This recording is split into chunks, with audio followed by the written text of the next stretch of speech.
Imagine estar diante do Templo de Jerusalém. O ouro refletindo o pôr do sol como se o próprio céu estivesse em combustão lenta. O incenso subindo em espirais suaves que se misturam ao calor do entardecer. E as pedras gigantes, encaixadas com precisão quase impossível, brilhando como se fossem eternas. O som das orações ecoa entre colunas monumentais. Milhares de vozes se misturam em um murmúrio contínuo. Sandálias deslizam sobre o mármore polido. Sacerdotes caminham com passos medidos. Tudo parece sólido, permanente, inabalável. E você não sabe que está olhando para aquilo pela última vez. É o ano 70 depois de Cristo. Jerusalém ainda respira. Os pátios do templo continuam cheios. Peregrinos vindos de várias regiões se misturam entre comerciantes e estudiosos da lei. Alguns discutem política. Outros falam sobre promessas antigas. Muitos falam sobre Roma, porque Roma está lá fora. Sempre esteve. 60.000 soldados cercam a cidade. Legionários treinados desde jovens para suportar dor, fome e guerra. Eles não gritam, não demonstram pressa, apenas aguardam. E esperar faz parte da estratégia. 4 anos antes, a Judeia ousou se rebelar contra o maior império do mundo. No início, parecia possível vencer. Tropas romanas foram derrotadas, fortalezas foram retomadas, a esperança floresceu.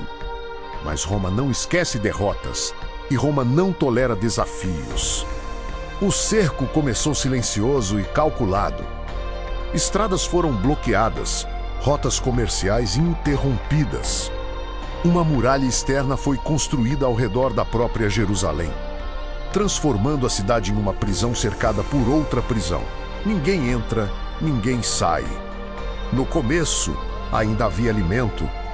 Armazéns guardavam grãos suficientes para semanas, talvez meses. Muitos acreditavam que resistiriam, que Deus interviria, que a história se repetiria como nos tempos antigos. Mas o tempo tornou-se o verdadeiro inimigo. Dias viraram semanas. Semanas viraram meses. O trigo começou a escassear. O preço do pão tornou-se absurdo. Moedas perderam valor. Ouro não comprava comida.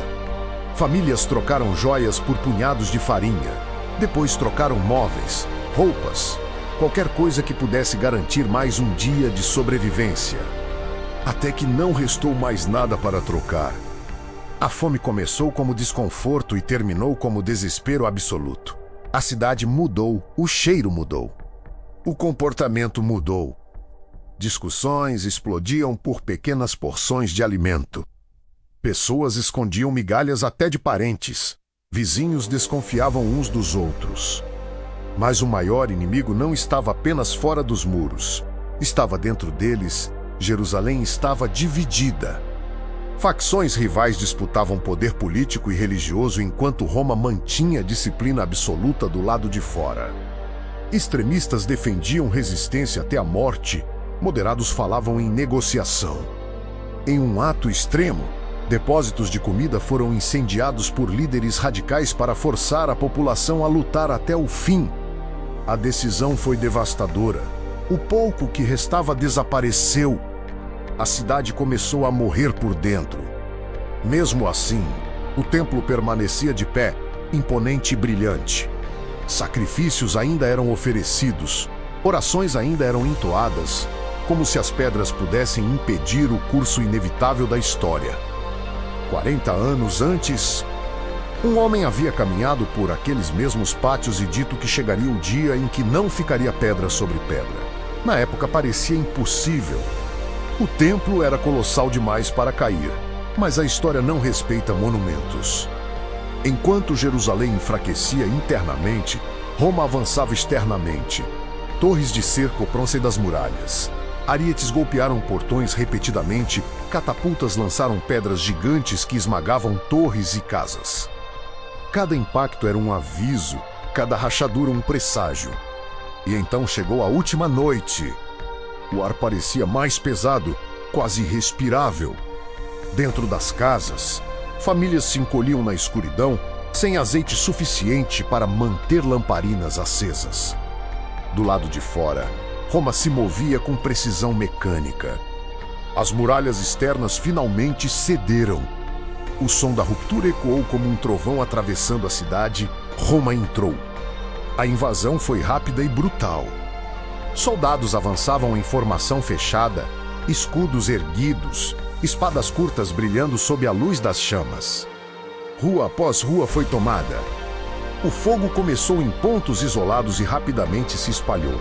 Gritos ao estalo da madeira queimando.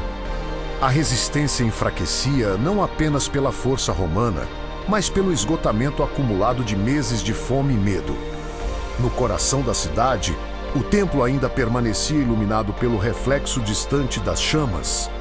Sacerdotes reúnem-se às pressas, alguns insistindo em manter rituais, outros tentando proteger objetos sagrados.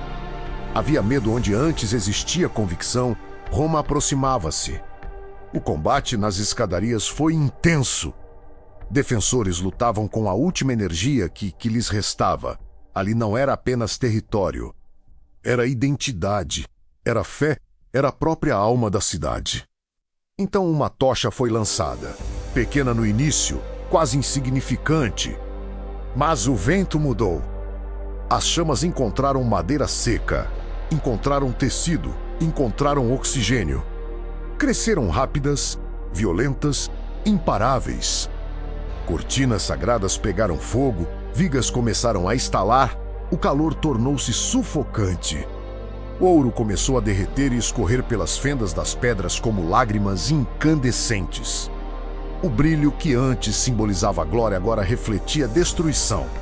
Soldados invadiram o interior. O massacre foi absoluto. O espaço mais sagrado transa em cenário de sangue e fogo. Quando as chamas finalmente diminuíram, restava apenas um esqueleto fumegante. E então veio a decisão final. Para recuperar o ouro que havia escorrido entre as pedras, seria necessário desmontar tudo pedra por pedra, bloco por bloco, sem exceção. Ao amanhecer, Jerusalém estava irreconhecível. Fumaça subia lentamente aos céus. Corpos permaneciam espalhados pelas ruas. Sobreviventes foram reunidos, muitos executados, outros vendidos como escravos. Cruzes foram erguidas ao redor da cidade como aviso ao mundo. Roma havia vencido, mas a vitória custou mais do que vidas. Custou o fim de uma era. A destruição do templo não foi apenas física, foi espiritual, cultural, histórica. O judaísmo precisou se reinventar sem seu centro de adoração. A Petra Ferra adaptou-se, espalhou-se. O mundo mudou naquele dia. Jerusalém caiu primeiro na divisão, depois na fome, depois no fogo. O incêndio foi apenas o capítulo final de um colapso que começou muito antes das chamas. Quando o sol nasceu totalmente sobre as ruínas, não havia mais ouro refletindo luz. Não havia mais cânticos ecoando entre colunas.